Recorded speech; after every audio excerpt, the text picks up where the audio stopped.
الآن يمكنكم المشاركة في مبادرة الأيام الرقمية تحت شعار انطلق بقوة مع جوجل، والتي يتناول فيها خبراء جوجل عناوين جديدة أسبوعيا مثل السحابيات، مهارات من جوجل، أندرويد، فلتر، ذكاء الآلة، فايربيس، ديزاين ثينكينج، مقسمة إلى دورات وورشات عمل يومية بالإضافة إلى مسابقات أسبوعية. شاهد الأيام الرقمية مباشرة على اليوتيوب وشارك رأيك وأسئلتك مع خبراء جوجل، واحصل على شهادة حضور في كل محاضرة تشترك فيها. هذا وأكثر من الأحد إلى الخميس ابتداء من الساعة 9 بتوقيت دبي عبر الرابط المبين youtube.com/gdgmena.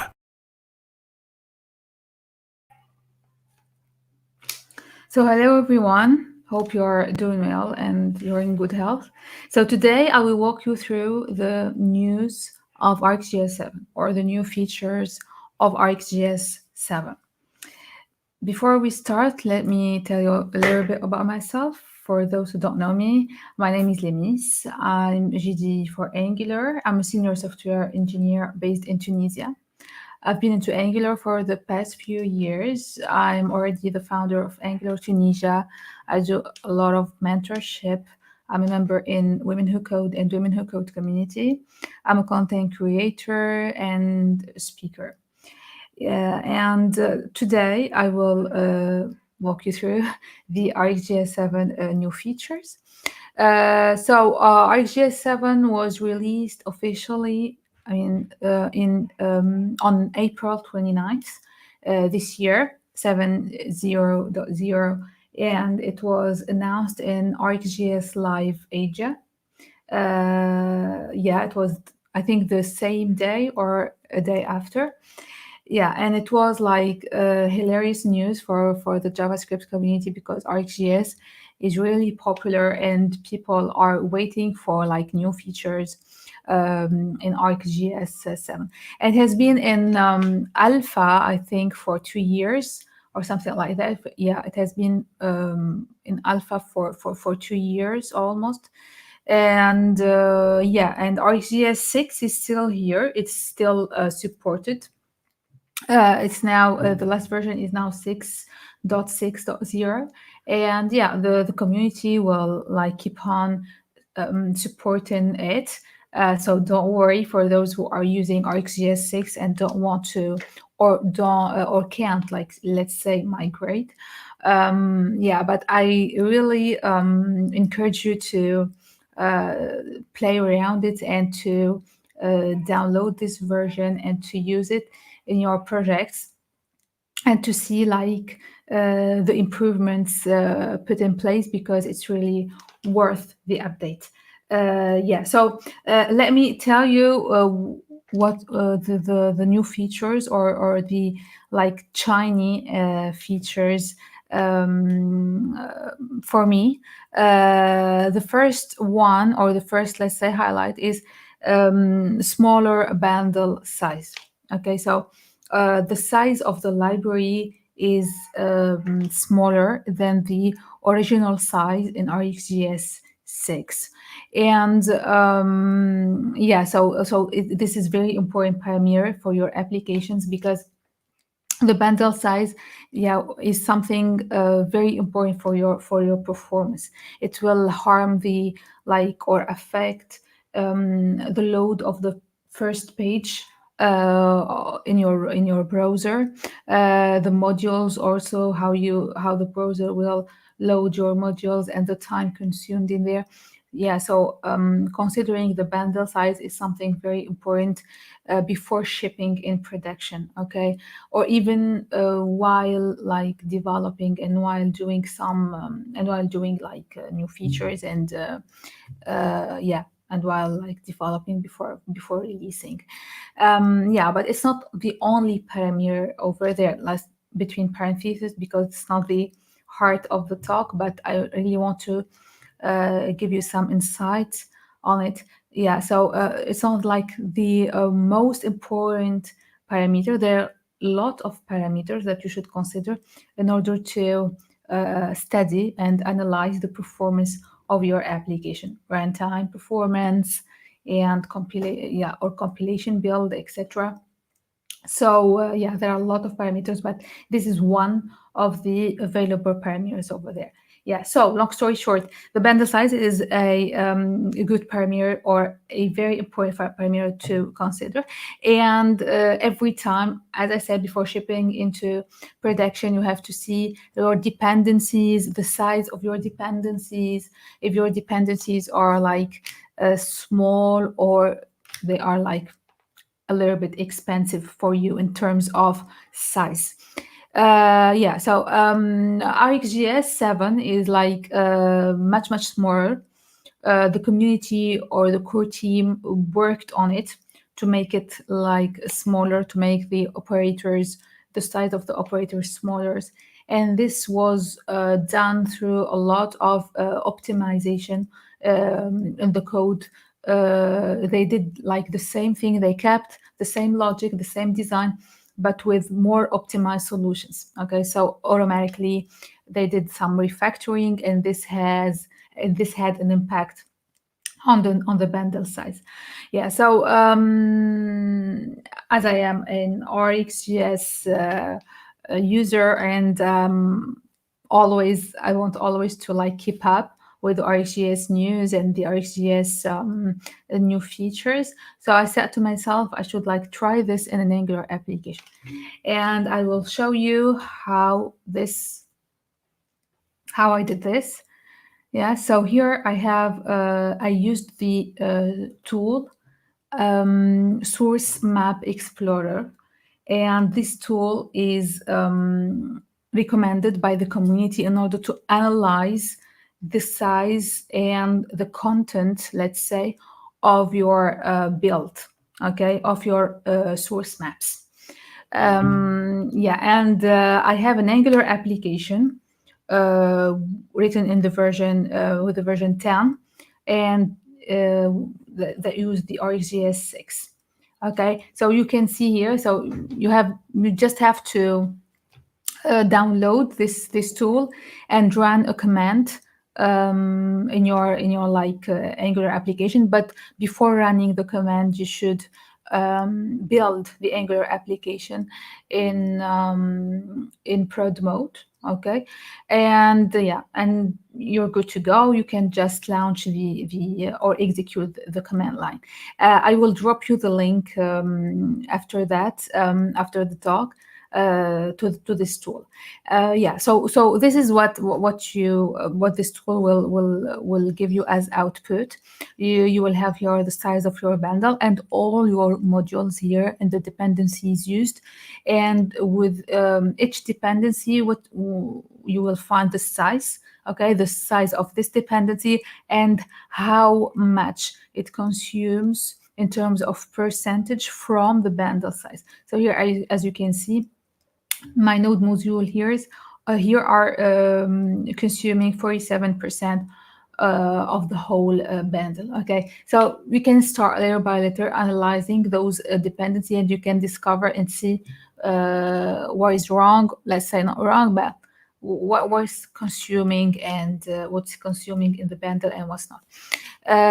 So yeah, so here I have the RxJS library here, and the cost. Let me just, yeah.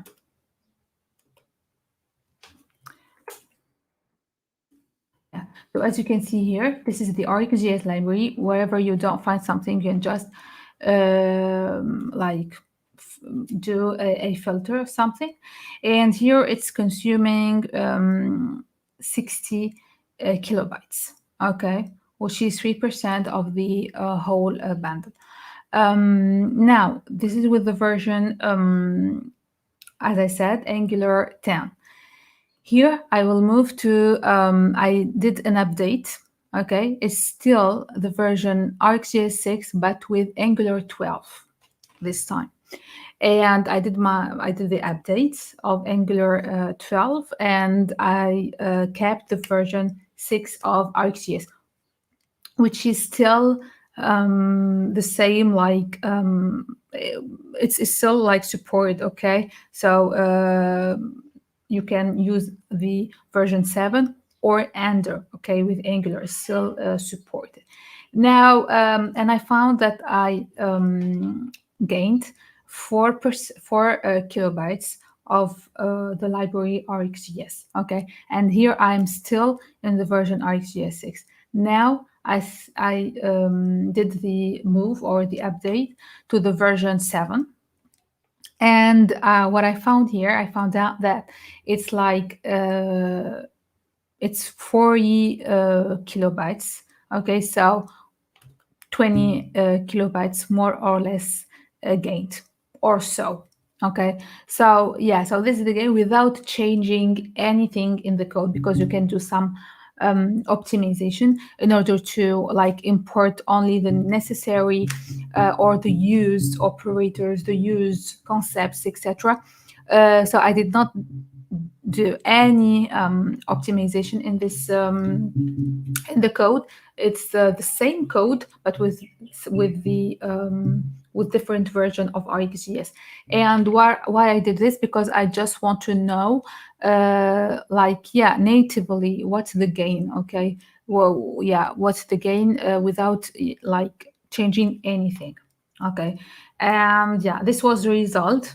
And yeah, it will depend. This is a small application. Okay, it will depend from one application to another, because yeah, because it depends on the imports, on the operators used, on the observable used, on the types of observable used, etc. So and if the application is like a big application, or it's medium size or small size or something. So yeah, so it really depends. Okay, but even I really recommend the talk of Ben Lesh in RxJS Live Asia, where he announced RxJS 7, and he gave like detailed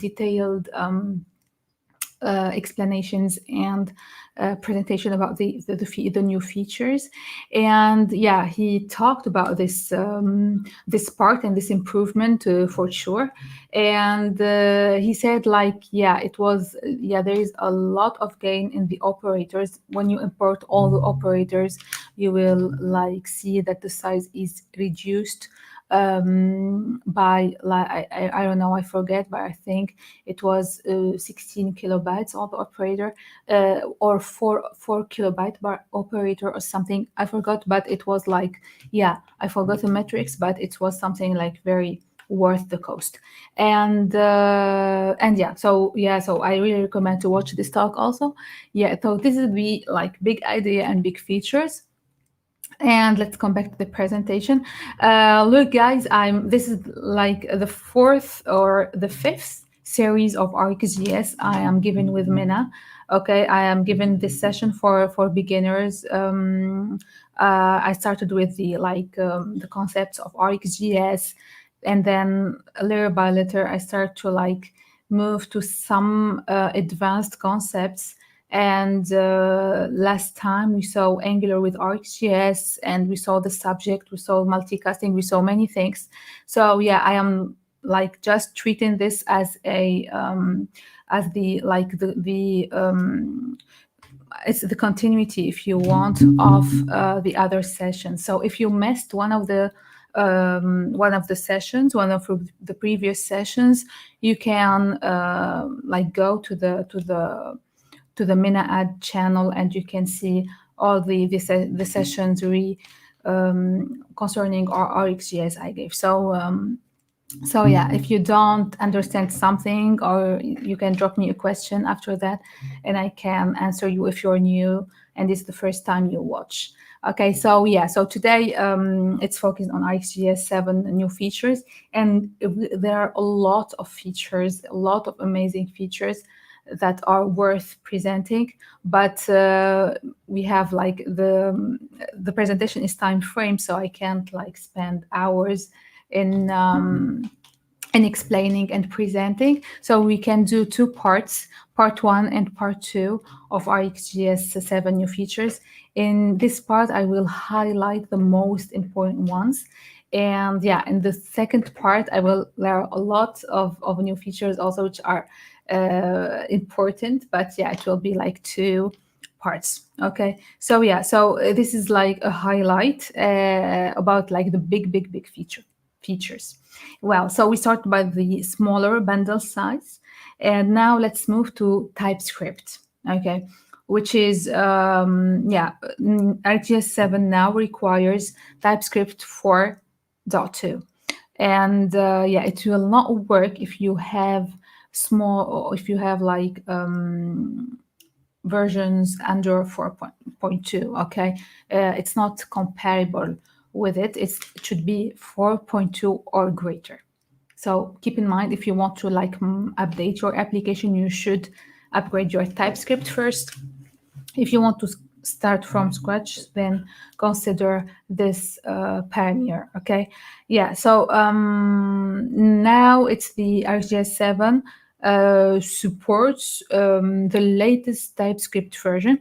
And this is like a very important thing, because it facilitates to the core team to work on things like typings. Okay, they enhanced the typings in general in RxJS.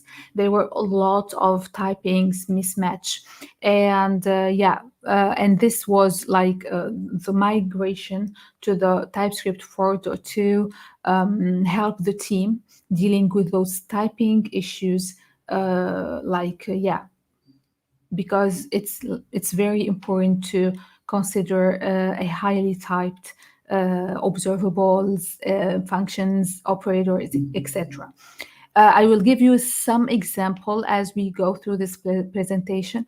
But you can find an exhaustive list in the changelog. I will share it with you later. So one of the most important news, let's say, is the deprecation of ToPromise. Okay, and I don't know if you're familiar with ToPromise or not, but I will just give some background about promises and observables. But now, in general, there are two main, let's say, improvements around promises, which are the return type is changed and the deprecation of the function. Okay, the return type, or the change of the return type, falls under the umbrella of the typings improvements. As I said, there are a lot of typings improvements. I will share with you some. And this one is one of the return type improvements.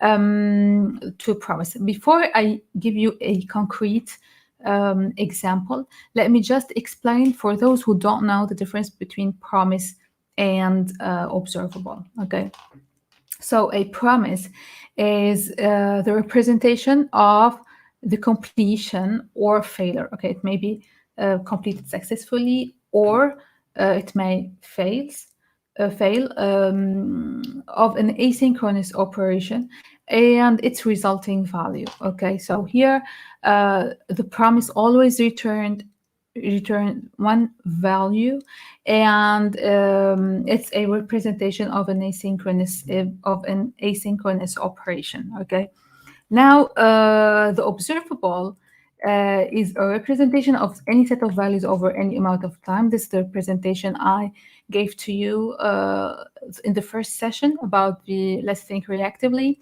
Yeah, and still it's a representation for asynchronous events. Okay, whatever you want to do in event-based programming. So observable and observers are the pillars of the reactive programming and of the observer pattern. And yeah, so it's a set of values over any amount of time, future values. Okay, this is where the asynchronous comes. And and it can return many values. Okay, one or more values. Now, what's the difference between promises and observable? Promise is an object in ES6. Okay, and it's available in ES6. Observable is in the RxJS library. And the first difference is that promises always return one value. Observable return one or more values. Okay, so this is the power of observable also. And promises are not cancelable, where observables are cancelable. Okay, so if you don't want to listen anymore to a HTTP call or something, or any kind of asynchronous event, you don't want to listen anymore, so you can, with observable, just hit unsubscribe and the subscription will complete, and you will no longer communicate with the source of data. The change will not be propagated for you. While with promise is not the case. You can't. Okay, you will still have this channel open, even if you don't need it. Yeah, so this is the second difference. The third difference is that it's lazy. Observables are lazy. Okay, so I can like create my observable, put the API in place, and then hit subscribe. And when I hit subscribe, I will get values. With promise, it's not the same case. When you create the promise, you start getting values. So it's not lazy, okay? And the advantage of doing this with the observable is that it help you use the declarative programming style. Okay, so this is like an advantage, okay, when working with observables. Yeah, so those are like the main differences. Okay, if you're familiar with promises, you can like totally relate to this. And yeah, people that use promises and have to use promises for one reason or another, and they are using RxJS and at the same time use always ToPromise provided in RxJS in order to transform this observable. It's not to transform this observable to promise, but just to get the behavior of the promise. Okay, what does it mean? It means that when I am using ToPromise, the observable will emit for you the last value after the completion. Okay, after the completion of this observable, the last value emitted by this observable. And I will give you an example of ToPromise, but just before I go further, yeah, so let me just tell you one more thing. The signature of ToPromise has changed. The return type has changed also from promise T, it's a generic of the type, to promise T or undefined. And this is the first enhancement about the typing, okay? And the second one is about the deprecation, and I will show you by example the difference between, or let's say concretely, what this looks like. So I will just here, I prepared for you, as we don't have so much time, I prepared for you two workspaces, one with RxJS 7 and one with RxJS 6. Okay. And I will show you here some examples about the ToPromise. Okay. So here, let's focus on RxJS 6 first. Okay. So I have here a new observable. So let me just zoom in a little bit. Yeah. Okay, it's too big now. Okay, so I will start by this. And yeah, as you can see here, I have an observable that returns a string. And I'm just telling my observers, or sending to my observers, all the subscribers, I am sending next hello. Okay, so here what you will see. Okay, so here I have this is my observable, this is my source. I can just put the signal toler to just represent the observable object. Now I will just turn this observable to a promise using the method ToPromise. Okay, so all I have to do here is calling the ToPromise, and and using the await inside an asynchronous function, and then do console.log. Okay, so here what I will receive in the output. Okay, so in the output here, I won't receive nothing. Okay, and why? Because I didn't unsubscribe from this observable. The observable is not completed. Okay, so you should first of all, so you should first of all complete or say, okay, this observable, this is completed. And now, even if you complete the observable, you will receive the last value. Okay, so here I have only one value and I can hit complete. But if you have more than one value, as it's the case here, I have hello, hello 2, hello 3, hello 4, and then hit complete, then you will get hello 4. Okay, so you will get always the last value before completion. Okay, so you will get always last value before completion. This is the ToPromise behavior. Now, if the observable didn't emit values, okay, if no values are emitted, what's the behavior? Okay, the behavior is that RxJS will emit for you undefined. You will see this as output in your browser. Okay, you will always see undefined for values, for not emitted values. Okay, and this is a problem because I am returning string here in the type, and I can't process this value when it's undefined. I don't know. I can't have. I have no clue. Okay, of the mismatching type. Okay, and that's why.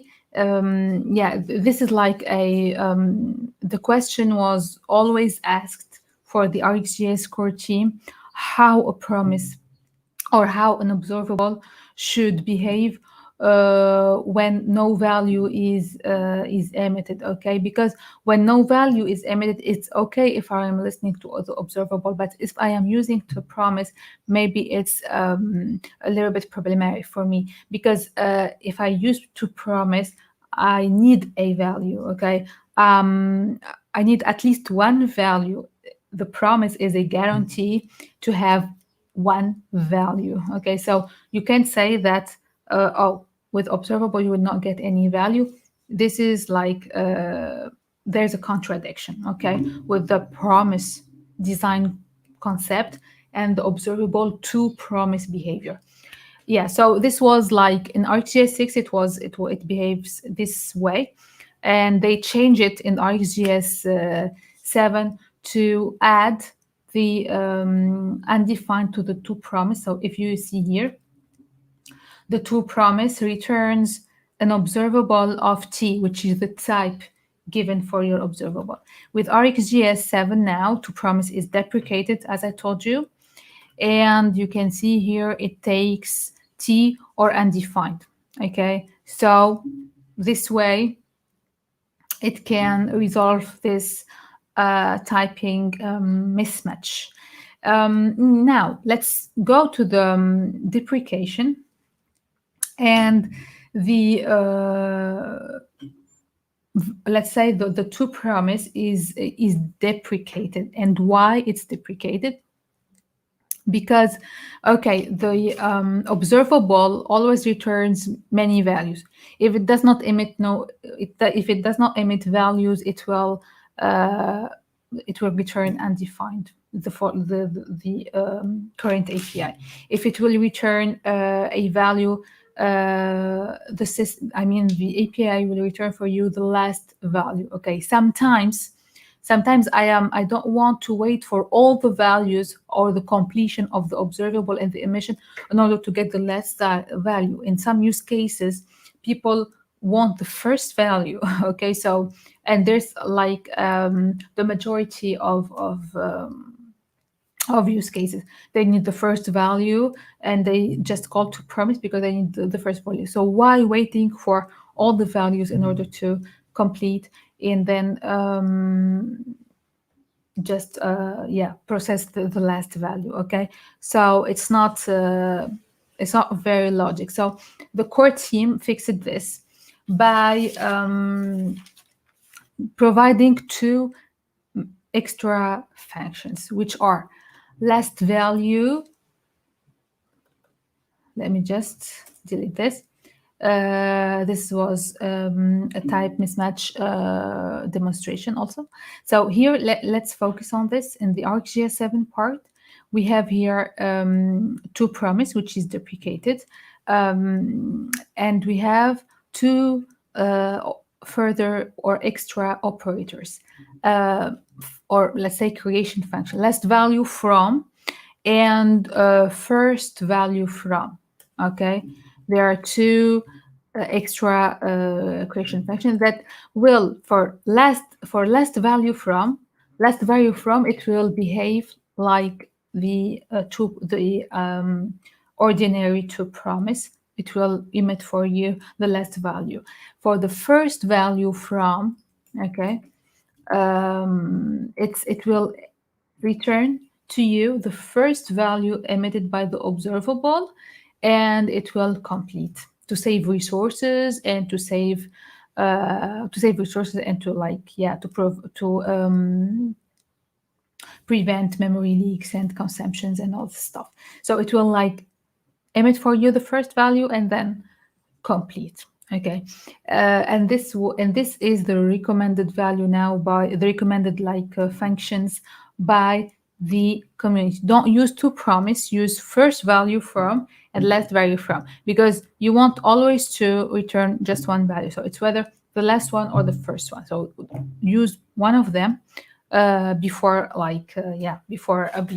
instead of ToPromise, and they are configurable. Okay, they are configurable. You can just do some customization in order to provide a default value. Okay, so so this is the case I didn't speak about. I am speaking about like always the happy case, which is my observable is returning values. Okay, so you can use first value from or last value from starting from RxJS 7. Now, if your observable does not emit value, here again, the community did some improvements around this case. And what's the improvement? The improvement is that when there's no value emitted, the system will not return undefined, as it was the case in RxJS 6, and which I mean, it doesn't make good sense. But the system will return an object which is empty error. It's a new object in RxJS 7, and this object tells that an error happens. There is no value. Okay, there is no value emitted, so there is an error. It's not the coherent behavior. So I will just inform the subscribers that there is an error. Okay, so no value is emitted. Okay, so there is an error that will be returned instead of undefined. And in your code, you can just use try and catch in order to catch this error and customize it or handle the error and do other thing. Okay, so this is like the value and the advantage of using ToPromise in RxJS 7. I think it's a very improved behavior, and and you can always provide default value. As I said, it's configurable. You can provide default value to say if the system or if this observable didn't emit any value, you can return for me a default value. So it's like variables. You initialize the variable to, for example, true for Boolean, and if you have a treatment, if something changed, you put it to false. If not, you can keep it true. So the system will always return the default value if the value was not really accessed and changed. Okay, it's the same thing. If the observable didn't emit values, didn't return anything, then then you can provide a default value if it makes sense for you to provide the default value, and the system will emit this default value. So this is my number 2 feature, or top 2 feature in RxJS 7, because it's very helpful, and people that worked with ToPromise can really give their feedback, because I struggled somehow in managing some use cases, etc. So I think that this is a good improvement. Here you can replace it by first value from or last value from, as I said. Okay, so this is regarding ToPromise. Top 3 feature is improvements in multicasting. Okay, and there are a lot of improvement in multicasting, and especially around connectable, connect, and share. Okay, so I will show you those improvements with the share replay operator, which is one of the multicasting operators available over there, and which is so popular. Share and share replay, and you can use them whenever you want to share the subscription with all the subscribers, and to avoid calling an inexpensive process every time there is a new subscriber. Okay, so the solution provided by RxJS is caching, values. Okay, so this was very popular, and people always used multicasting features in order to solve those kind of problems. Okay, share replay now, did many people, when using share replay with an infinite stream or an infinite asynchronous stream, harm the performance of their application. This will the observable will never complete, and it will harm your performance and generate some memory leaks, etc. And there are a lot of threads on GitHub around this issue. So so the core team decided to push the community to use share instead of share replay in the RxJS 7, and they did many improvements around the share operator in order to make it behave like the share replay. And so this is the share config. It's a new object provided with RxJS 7. Okay, I gave you here the share config in the RxJS 7 code, and there are a lot of properties that you can customize, such as, or namely, the connector. Okay, which is the subject use that will connect the source to the consumers, okay, and propagate the change to all the consumers. Okay, or so this is the center that will share and propagate the change to the other consumers. Okay, so you can this connector can be customized and highly configurable. You can choose any connector you want when creating the or when calling, the share operator. And you can also provide your reset behavior if you want to reset on error, on complete, or on ref count 0. So you can just put here the properties and the values of those properties in order to precise your reset behavior. Okay, and here is an example. Here I have my observable. I use the pipe, and just using tab in order to log the value in the console, and using share operator in order to share the subscription among the subscribers. And here in the share, I give an input, which is the object. Okay, the share config object, which is provided for highly customization. And I can provide here my connector, which is the replay subject, because I want it to behave like the replay, like the share replay. So here you will get the behavior of share replay. Yeah, okay, and here I put the reset behavior, and you can, this way you can use share and give it some configurations in order to like I don't want to say replace, but yeah, it's replacement, in order to replace share replay, which is not like really recommended by the core team anymore. Okay, yeah. So this is the new improvement around the share, which is multicasting. I think I have 5 minutes left in order to complete this presentation. Yeah, so I will do it. I will do my best. So here I have the connectable observable also, which is I don't know if you know this type, you used it before or not, but the connectable observable is an object that extends from observable. Generally, it's produced from some kind of operators such as publish and multicast also. Yeah, there are some operators that produce the connectable observable, and the role of this connectable observable is to connect, okay, the source to the consumers, okay.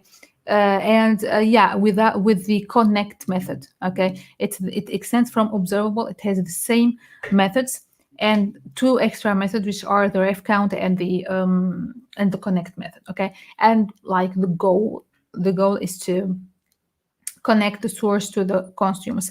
If you are not using connectable observable, then you're okay. But if you're using it, then it's deprecated, and you need to replace it with the connectable function, which will create for you a connectable like source. Okay, so here it will take the as a parameter your observable, and you can like put your connector and personalize it, and then just click on connect in order to connect both of like the source and the consumers. Okay, yeah, so you will find this in the official documentation.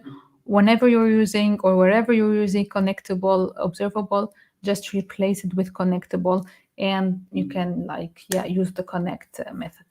And yeah, so those are some improvements into multicasting, but there are a lot more. As I told you, it's not like I can't tell everything in one session. Maybe I will do another part for RxJS 7 features.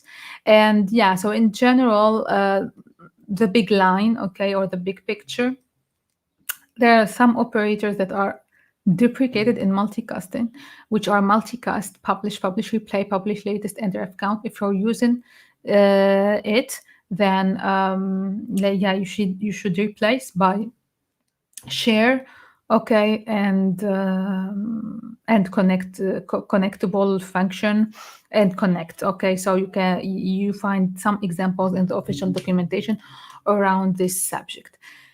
And yeah, but with share replay, it's not deprecated because it's popular and a lot of developers use share replay.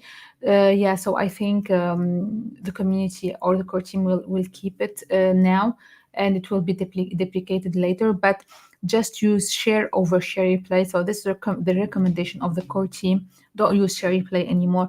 Just use share with some configurable parameters, okay. And anyway, all those deprecations will will go with the version RxJS 8, okay. Those operators will be deleted. Yeah, so it's highly recommended to use the right ones before migration, okay. Or you can plan this when you migrate, okay. You can see, but yeah, consider this. Yeah, so thank you very much for your for inviting me, for having me, and for listening to those features and those news. And yeah, so there are a lot of other features, a lot of amazing features. You can go to the changelog of RxJS, and you can see all the detailed new features. I will plan another session for the other features. And there is also the talk of Benlesh in RxJS Live Asia that I want to recommend. There are also, as I said, in general, there are improved documentation, improved bundle size, improved multicasting, and improved typings. As we see here, the ToPromise return type has changed. Also, there is like things, many small things around the typing, like the subject next, for example. Before in RxJS 6, you can send next. If you have a new subject of string, you can send next, and don't send anything, okay, empty next, and the system or the compiler is fine with that, which is wrong, okay. You shouldn't, yeah, it should become void and not yeah, it's not, doesn't make sense, okay, to not put in a type where I just provided a type in the creation. So this was fixed also, and there are a lot of things around this. A lot of small things, functions with n arguments also were enhanced and improved. Yeah, the type, what we call the type inference in TypeScript. Yeah, and there were a lot of changes around typings, as I was said. So today we saw like the improvements allow multicasting, the bundle size improvement.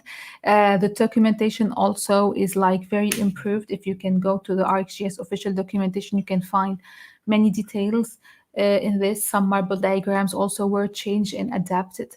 Yeah, so and there are a lot of memory leaks and memory issues solved, and bug fixes, of course. Yeah, so yeah, I highly recommend to go through to the changelog, which is this changelog. I will share with you later, or Shaima may share with you now the link, and you can find here all the changes. Yeah, but and there are a lot of also some deprecation of operators, merge with, and combine with. A lot of enhancements around the concat behavior, the subscription behavior, the subscription ad behavior, yeah, and all this stuff. Yes, so yeah, I think I walked you through the most like let's say most big features, and we will see the details in one of the next session. If you have any questions, don't hesitate to ask one of the next session.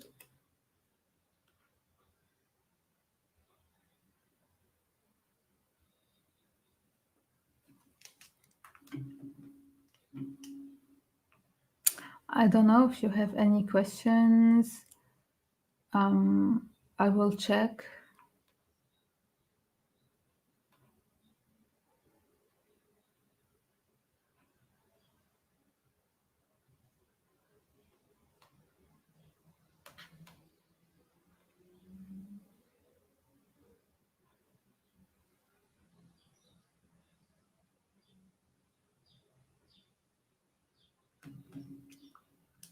So I will send you here the links.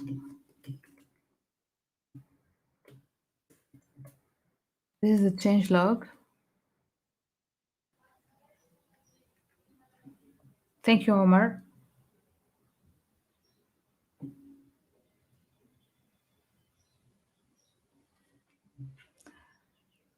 So here's the changelog, and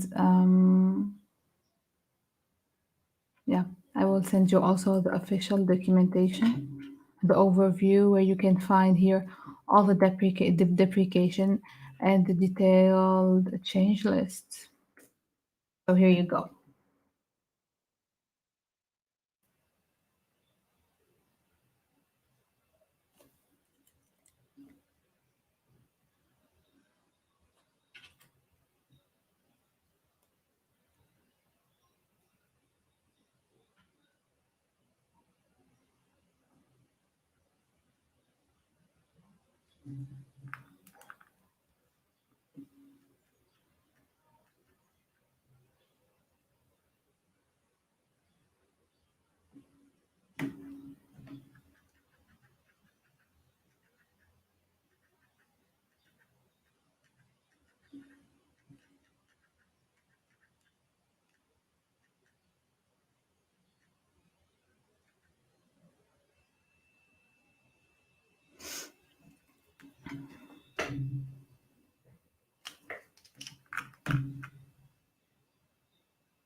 Yeah, so I think we can wrap up. And if you have any questions or misunderstanding or something, just ping me on Twitter, Lamis Chebbi. Yeah, I think Mariam put it in the chat, and I will be happy to answer your questions. Thank you very much, and bye bye.